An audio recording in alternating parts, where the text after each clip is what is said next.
Magandang gabi po sa ating lahat. Si Pastor Jeff Ramos po ito, ang lead pastor ng Sitio Militar Christian Baptist Church Incorporated at ang church planter po ng San Jose Christian Baptist Church Incorporated. Nagpapasalamat po ako sa MCBC sapagkat na-invite niyo po ako upang inyong maging tagapagsalita sa prayer meeting. Sana po ay patuloy kayo na tumangkilik sa gawain katulad nito sapagkat ito po yung paraan po natin para tayo ay maging kabahagi ng malawakang gawain ng panalangin para sa ating iglesia.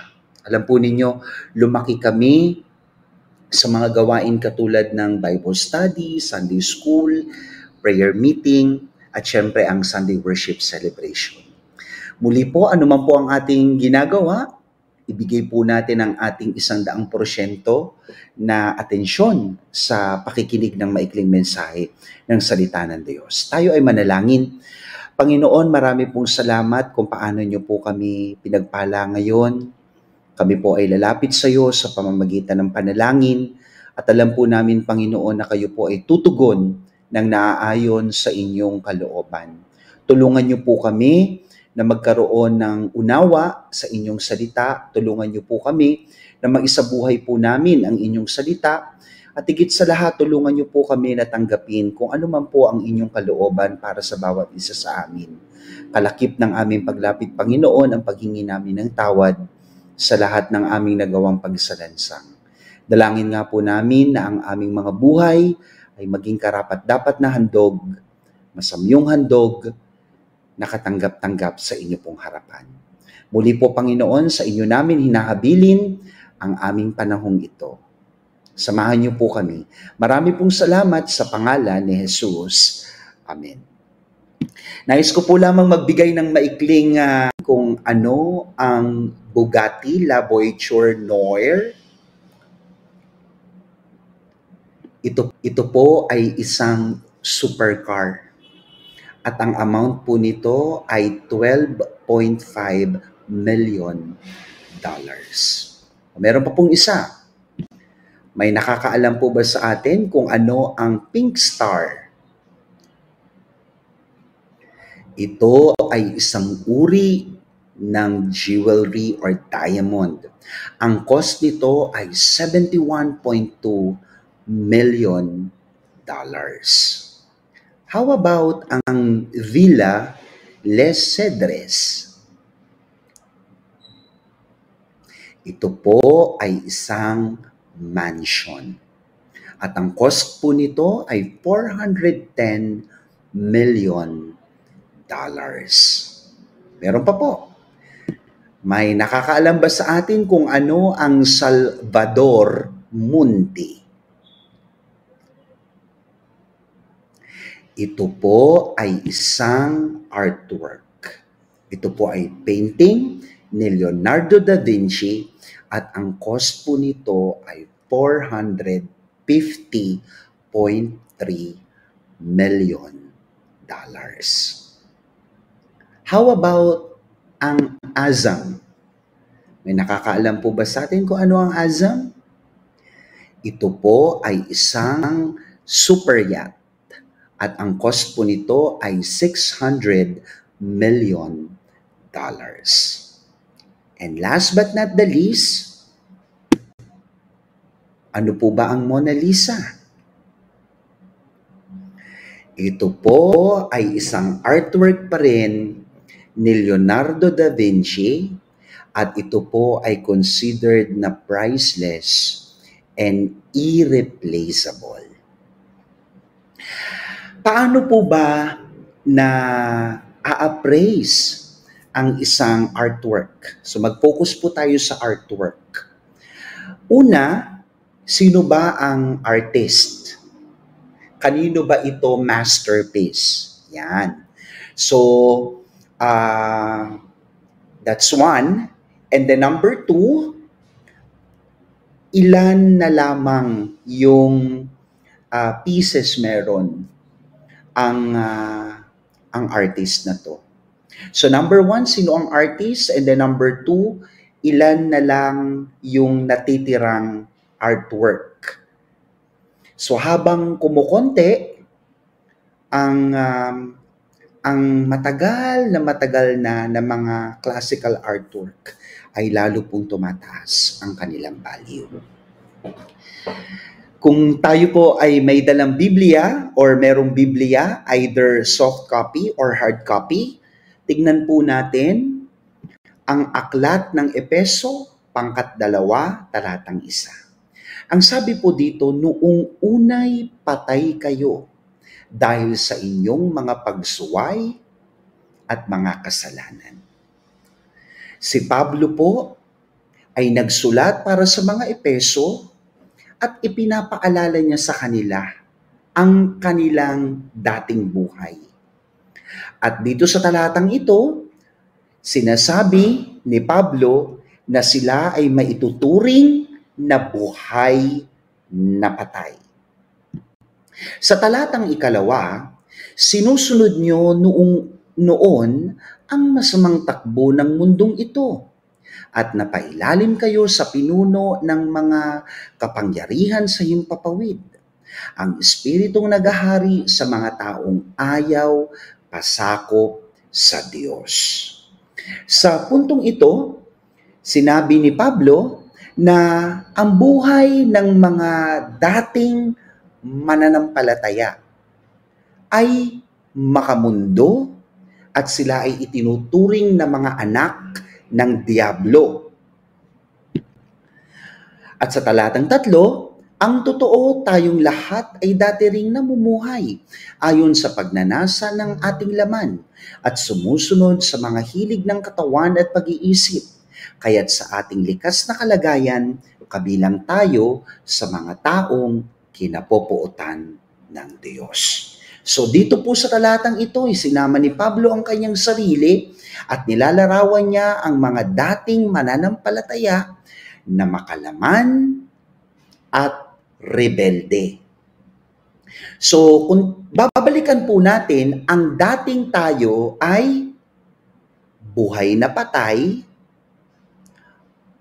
makamundo, anak ng Diablo, makalaman, at rebelde. Yan tayo. Yun dating tayo. Subalit, pagdating sa talatang 4, kapuna-puna yung salitang subalit. Ayan. So pag tuwing ma-encounter po natin ang word na ito, meron pong paradigm, meron pong shift.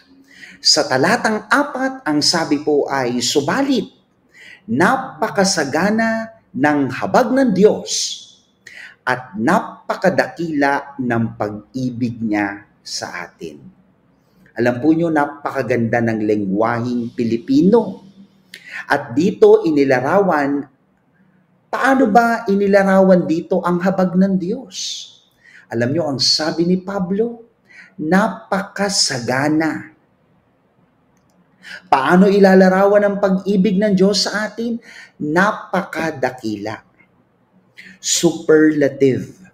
Sa kabila ng ating pagiging buhay na patay, makamundo, anak ng Diablo, rebelde, makalaman, tayo ay nakaranas ng napakasaganang habag ng Diyos at ng napakadakila niyang pag-ibig.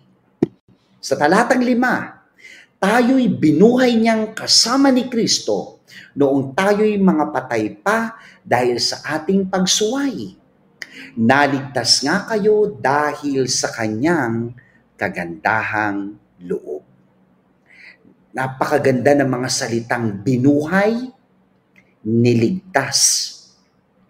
Yan po yung ating tinanggap mula sa Diyos sa kabila ng ating kalunos-lunos na kalagayan. Ang teksto po natin ngayon ay maituturing natin na ebanghelyo sapagkat kailangan malaman ng lahat ang kanilang estado sa harapan ng isang banal at matuwid na Diyos.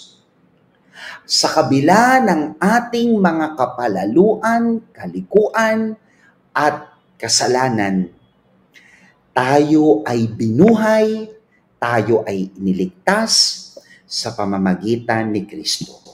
Ipagpatuloy po natin talatang 6, dahil sa ating pakikipag-isa kay Kristo, Jesus, tayo'y muling binuhay, nakasama niya upang mamunong kasama niya sa kalangitan. Dahil kay Kristo, wala na pong ibang paraan. Hindi po sa ating pagiging matuwid, hindi po sa ating pagiging mabait, hindi po sa ating pagiging sa ating pagsunod sa mga ipinag-uutos, dahil sa Panginoong Hesukristo, ikaw at ako ay muling binuhay na kasama niya. At ang purpose, upang mamunong kasama niya sa kalangitan. Mga kapatid, hindi po nagtatapos sa buhay na ito ang plano ng Diyos para sa kanyang mga anak.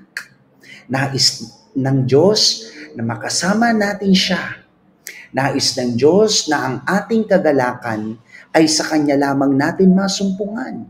Nais ng Panginoon na tayo na malubos ang ating kagalakan sa habang panahon na kasama siya. Na ang Panginoon lamang ang magiging sentro ng ating kagalakan. Sa talatang 7, ginawa niya ito upang sa darating na mga panahon ay maipakita niya ang di masukat na kasaganaan ng kanyang kagandahang loob. Sa kabutihan niya sa atin sa pamamagitan ni Kristo Jesus. Mga kapatid, sa MCBC, the ultimate expression of God's love is Jesus. Ibinigay ng Diyos ang kanyang bugtong na anak para sa kanyang mga anak upang kanilang maranasan ang di masukat na kasaganaan ng kanyang kagandahang loob. Sa kabila ng ating kapalaluan, kasalanan, ang tinanggap natin ay bagay na alam natin na hindi tayo karapat-dapat. Tinanggap natin ang pinakadakilang handog. The worst of men met the best of God through Christ Jesus our Lord. Sa talatang 8, sinabi rito na sapagkat dahil sa kagandahang loob ng Diyos, kayo ay naligtas sa pamamagitan ng pananampalataya. At ito'y kaloob ng Diyos at hindi mula sa inyong sarili. Hindi ito bunga ng inyong mga gawa, kaya't walang maipagmamalaki ang sinuman. Nung ikaw at ako ay nagpapatuloy sa makasalanang buhay, alam na ng Panginoon kung ano ang kanyang gagawin, kung paano niya ililigtas ang kanyang mga anak. Mahalaga na maipaalala ni Pablo kung ano yung ating dating buhay. Sapagkat ang ating tinanggap ay bagay na alam natin na hindi tayo karapat-dapat. Dahil tayo ay hindi matuwid, tayo ay makasalanan, matigas ang ating mga ulo, sa kabila ng lahat ng ating pagkukulang at pagkakasala. Gumawa ang Panginoon ng kanyang natatanging paraan sa pamamagitan ng kanyang bugtong na anak. At malinaw na sinasabi po sa talatang 8 na ang kaligtasan na meron tayo ay hindi dahil sa ating mga gawa. Hindi rin ito dahil sa ating mga desisyon. At hindi rin ito dahil sa tayo ay nagmula sa angkan ng mga Kristiyanong pamilya. Mga kapatid, ito'y kaloob ng Diyos at hindi mula sa inyong sarili. Hindi ito bunga ng inyong mga gawa. kaya't walang maipagmamalaki ang sinuman. Hindi kailanman naging daan tungo sa kaligtasan ang ating mga gawa, sapagkat hindi tayo karapat-dapat na tumubos para sa ating mga kasalanan. Sa talatang 10, kung ano tayo ngayon ay gawa ng Diyos at sa pakikipag-isa natin kay Kristo Jesus ay nilikha niya tayo para sa mabubuting gawa na inihanda niya noong una pa man upang gawin natin. Mga kapatid, kung ano tayo ngayon ay gawa ng Diyos. Sa New International Version, sa Ephesians 2:10, "For we are God's handiwork, created in Christ Jesus to do good works, which God prepared in advance for us to do." Sa iba pong translation, yung workmanship ay handiwork or masterpiece. At alam nyo ba na ang Greek word for workmanship is poema, which gives us our English words poem and poetry. Poema means something made, and in context is something made by God Himself. So mga kapatid, ikaw at ako, tayong mga anak ng Diyos, ay maituturing na isang poem o poetry. Tayo ay tula o awit na gawa ng Diyos. Inuulit ko, ikaw at ako ay workmanship, handiwork, masterpiece, poema. Tayo ay maituturing na tula, tayo ay maituturing na awit. Bagamat malungkot ang dating tayo sa pamamagitan ni Kristo, ang bagong tayo ay muling binuhay, niligtas para sa Kanya. Mga kapatid, tumingin kayo kay Pastor Jeff. Ang halaga po natin ay hindi masusukat kung gaano tayo katalino, kung gaano tayo kalakas, at kung gaano karami na ang ating mga nagampanan. Ang lahat ng ito ay pansamantala lamang. Anuman ang ating mga ganap, this will never define who we are. Because our worth is appraised before our Creator. You are God's poem. You are God's poetry. You are more valuable than the most expensive supercar or super yacht. You are more valuable than the most expensive mansion or jewelry or artwork. Because there is only one unique you here on earth. At parati nating tandaan, ibang-iba po ang pananaw ng mundo sa iyo at sa akin. Pero hindi po mahalaga kung paano po tayo sinusukat, kung paano po tayo hinuhusgahan ng mundo. Ang mahalaga ay kung paano tayo kinikilala at tinuturing ng ating manlilikha. As a new creation is skillfully and artfully created in Christ Jesus, 2 Corinthians 5:17, have you ever thought of your new supernatural life as a work of divine poetry? Something to think about.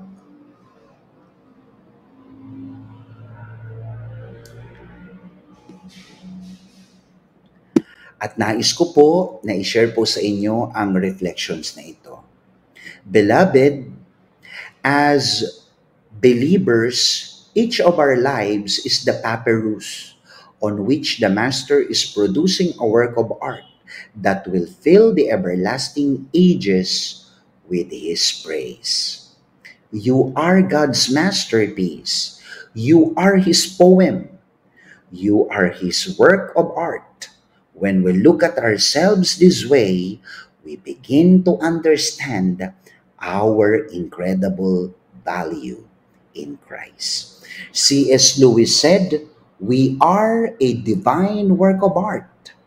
If Rembrandt's artistic masterpieces have great undisputed value, would not God's one-of-a-kind human masterpieces convey even greater value? Tayo po ay manalangin. Maraming salamat, O Diyos, na kami po ay pinaalalahanan mo na higit ang aming halaga sa mga bagay na itinuturing ng mundo na ito na pinakamamahal, mahalagang mga bagay-bagay. Salamat, Panginoon, sapagkat kami po ay itinuturing mo na iyong tula. Itinuturing mo kami na iyong awit. Kayo ang aming manlilikha. Panginoon, tulungan niyo kami na aming maunawaan na kami ay para sa iyo at ikaw ay para sa amin. Huwag niyong ipahintulot na ang kasinungalingan ng mundong ito ang mamayagpag sa aming mga buhay.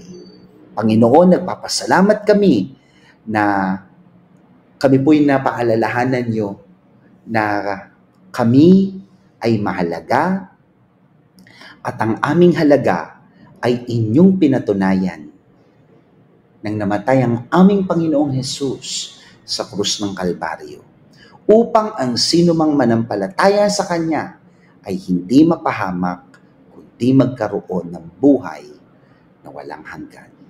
Marami pong salamat sa pangalan ni Hesus. Amen. Muli po, mga kapatid namin sa Messiah Christian Baptist Church, sana hindi po ito ang una at huli nating pagsasama sa larangan ng pakikinig ng salita ng Diyos.